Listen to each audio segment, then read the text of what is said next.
पल बीते लम्हों की अनुगूंज है, हर पल बीते लम्हों की अनुगूंज है। नमस्कार श्रोताओं, अनुगूंज कार्यक्रम में मैं मंगतराम और मैं तपस्या आपका स्वागत करते हैं। अनुगूंज की आज की कड़ी में हम आपके लिए लेकर आए हैं शास्त्रीय संगीत की सुप्रसिद्ध जोड़ी सिंह बंधु के तेजपाल सिंह को। आप सुन सकेंगे उनके जीवन के कुछ संस्मरण और आनंद उठा सकेंगे उनके गायन का।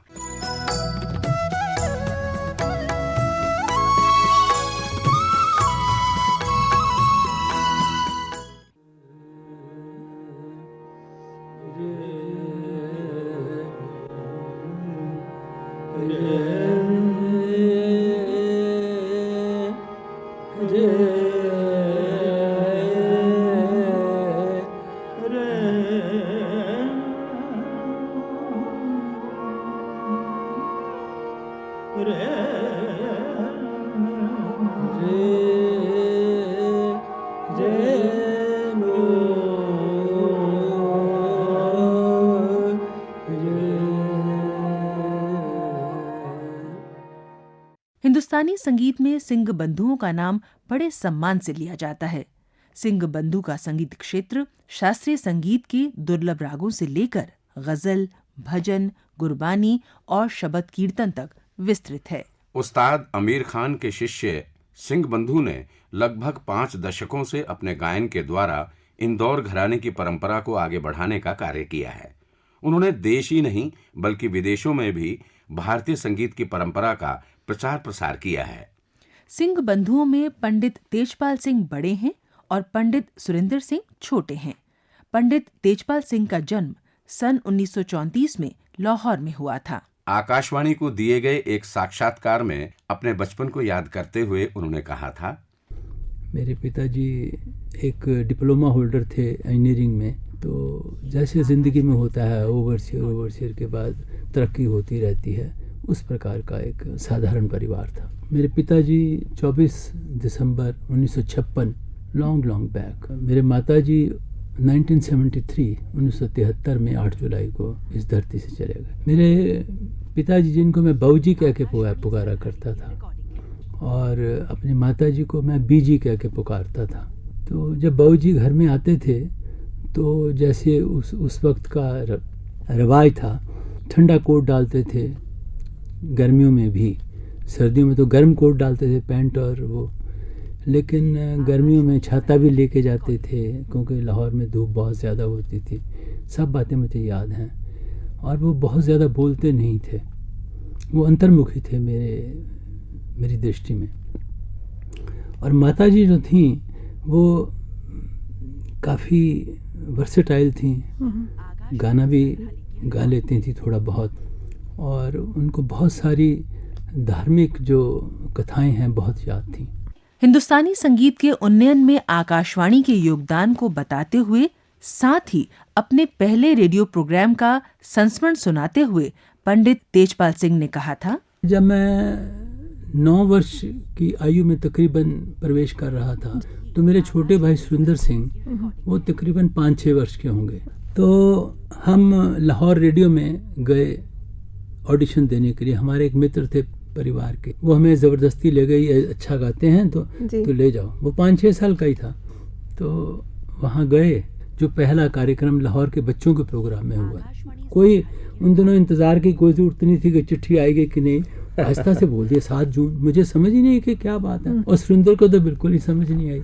तो जब घर में आए तो बाहर निकले रेडियो से, तो सब कहने लगे कि भाई तुम तो बस 7 जून को तुम्हारा प्रोग्राम है। मैं बड़ा खुश हुआ। वहाँ आप गए, मैं और सुरेंद्र, वो तो छोटा था। तो उन दिनों मुझे याद है कि जो प्रोग्राम करते थे वो फारूक अहमद थे, जिनको भाईजान कहते थे रेडियो प्रोग्राम में। उस समय रेडियो की ये कमाल थी, सब ने प्रोग्राम सुना और कुछ सुनने का साधन ही नहीं था। सारे घर वालों के लोगों के रेडियो सेट खुले हुए हैं। अगले दिन स्कूल में एंटर हुए तो शोर मचा हुआ है, ये आ गया ये वही है सुंदर के स्कूल में, उनको उसको कहा होगा।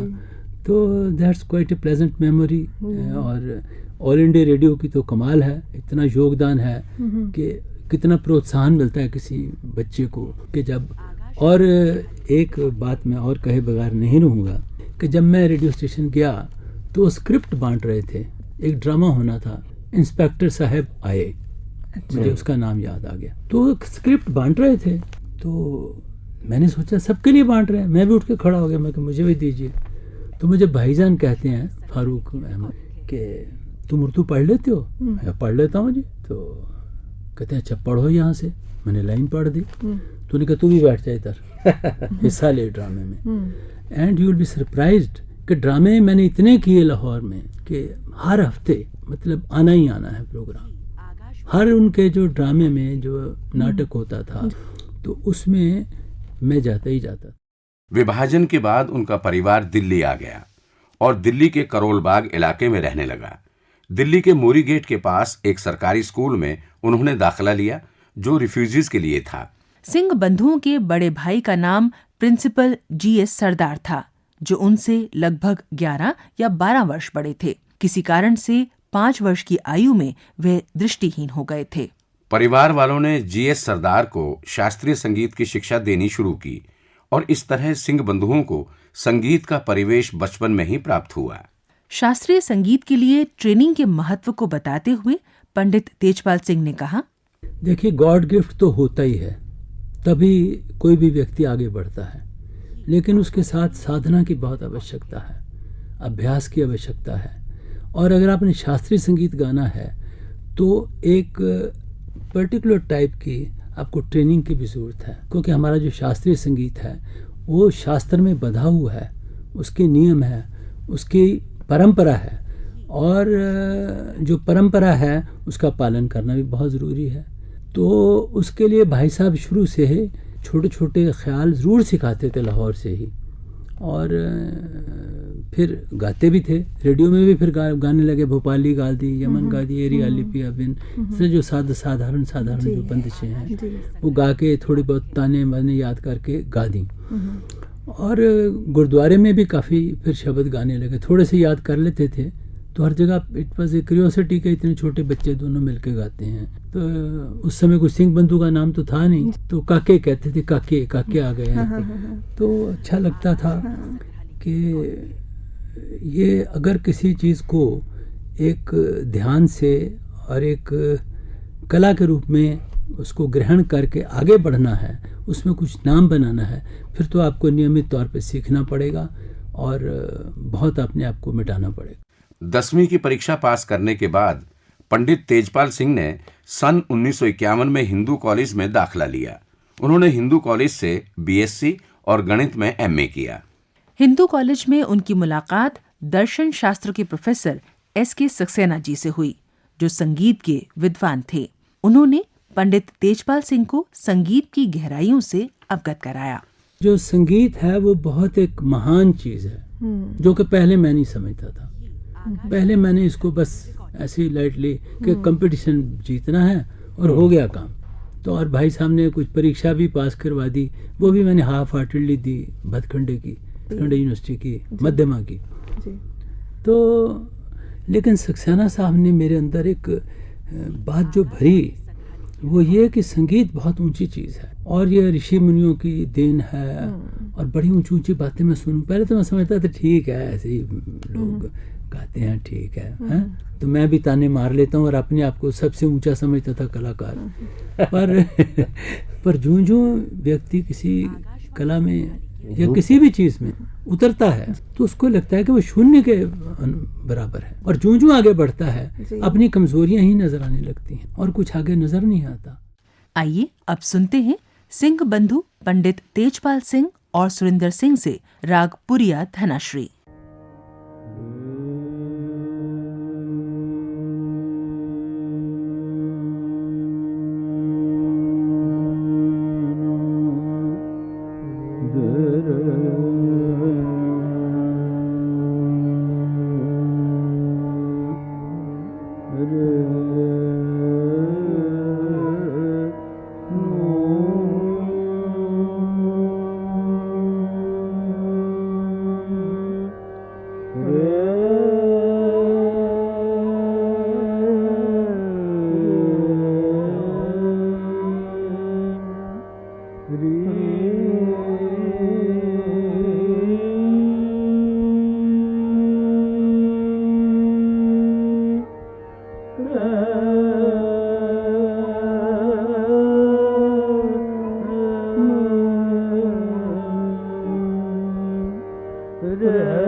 सन 1952 की फिल्म बैजू बावरा में उस्ताद आमिर खान के गाए शास्त्रीय संगीत पर आधारित गीत सुनकर तेजपाल सिंह बहुत ज्यादा प्रभावित हुए और उन्होंने निश्चय किया कि वे उनके शिष्य बनेंगे। सन 1955 में दिल्ली में हुए एक कॉन्सर्ट में उन्होंने उस्ताद आमिर खान साहब को पहली बार साक्षात सुना। उनकी प्रस्तुति सुनकर पंडित तेजपाल सिंह अभिभूत हो गए। उस्ताद आमिर खान साहब आए, उन्होंने मालकौंस गाया, जिनके मन राम बेराजे, और चुप करके आए स्टेज के ऊपर।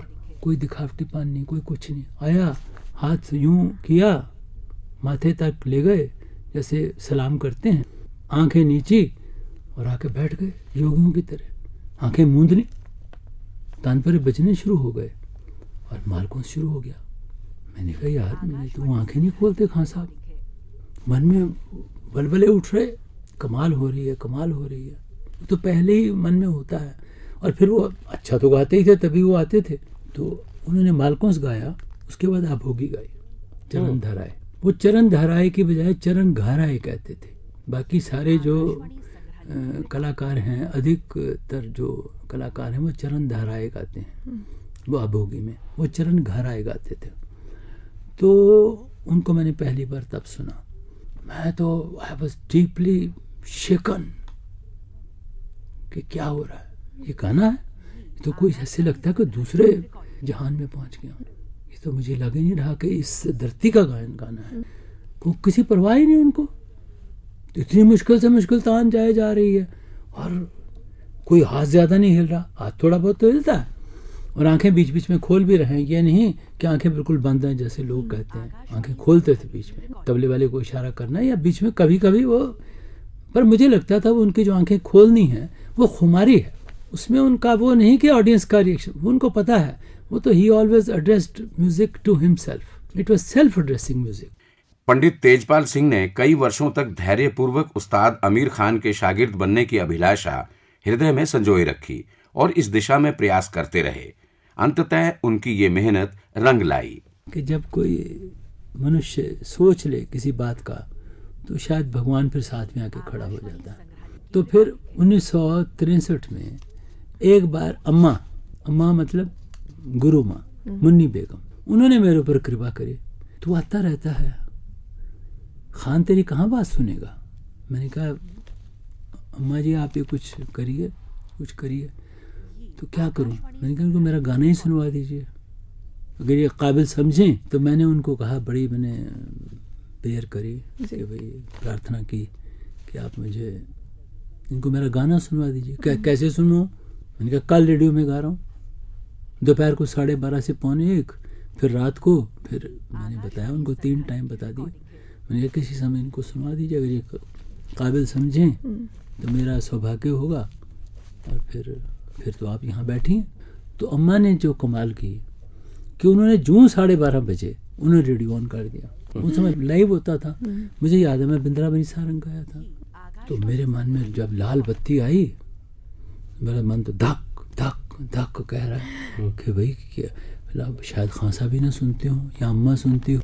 थोड़ी देर के बाद मेरा जो मन था वो अपने आप में आ गया, व्यवस्थित हो गया और मैं अपना आ गया और मैंने अपना गाना गा दिया। गाना गा के आ गया। अगले दिन मैं बड़ा घबराता पूसा रोड पे खान साहब ठहरे हुए थे। तो खान साहब कलकत्ता जाने की थे। मैं अपना बैठ गया, उनकी वेट कर रहा हूँ। अंदर से आए, मुझे याद है अभी तक लुंगी डाली हुई, और ड्राइंग रूम में आए। वो जहाँ पे मैं बैठा था, जहाँ मुझे इजाज़त दी गई यहाँ बैठ जा, मैं बैठ गया। तो उठ के मैं खड़ा हो गया। तो मुझे कहने लगे कि मैं कलकत्ते जा रहा हूँ, अभी आऊँगा वापस, तो फिर करता हूँ, देखता हूँ। मेरे अंदर तो खुशी की लहर दौड़ गई। मैंने कहा हो गया काम। 8 मई 1962 को पंडित तेजपाल सिंह की रिकॉर्डिंग आकाशवाणी पर हुई। 8 मई 1962 में मेरी रिकॉर्डिंग गई ऊपर, और उस समय रेडियो में आना एक अपने आप में एक बहुत बड़ी बात थी। 2 महीने के बाद या 1.5 महीने के बाद हर बी ग्रेड कलाकार को प्रोग्राम मिलता था। सारी दिल्ली में 3-4 प्रोग्राम के बाद आप मशहूर हो जाते हैं। तो वो बहुत एक बड़ी योगदान थी और बहुत बड़ा एक कलाकार के लिए प्रोत्साहन था। आकाशवाणी जैसे ग्रूमिंग करता है आर्टिस्ट, हर स्टेज के ऊपर एक इज्जत से, एक आदर पूर्वक घर में कॉन्ट्रैक्ट आए और आप जाएं और अपनी पसंद का गाना गाएं, तो इससे बड़ी देन क्या हो सकती है। श्रोताओं, हिंदुस्तानी संगीत सिर्फ मनोरंजन के लिए नहीं है, बल्कि इसका आध्यात्म से गहरा संबंध है।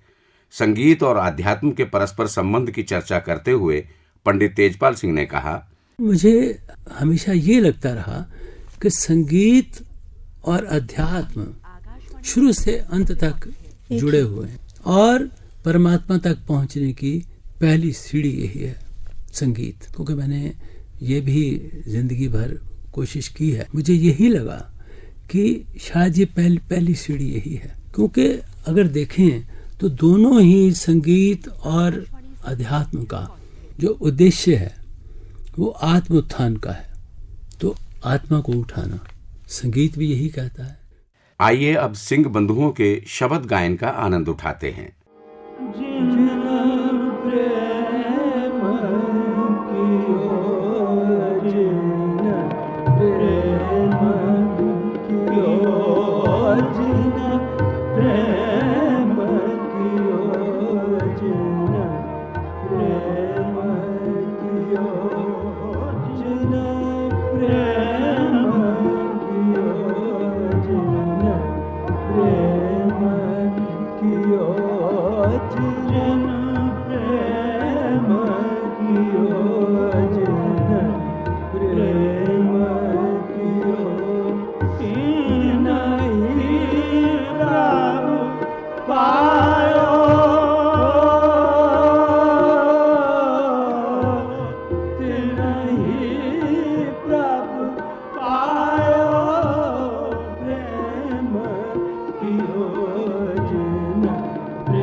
सिंह बंधुओं को कई पुरस्कार और सम्मान प्राप्त हो चुके हैं।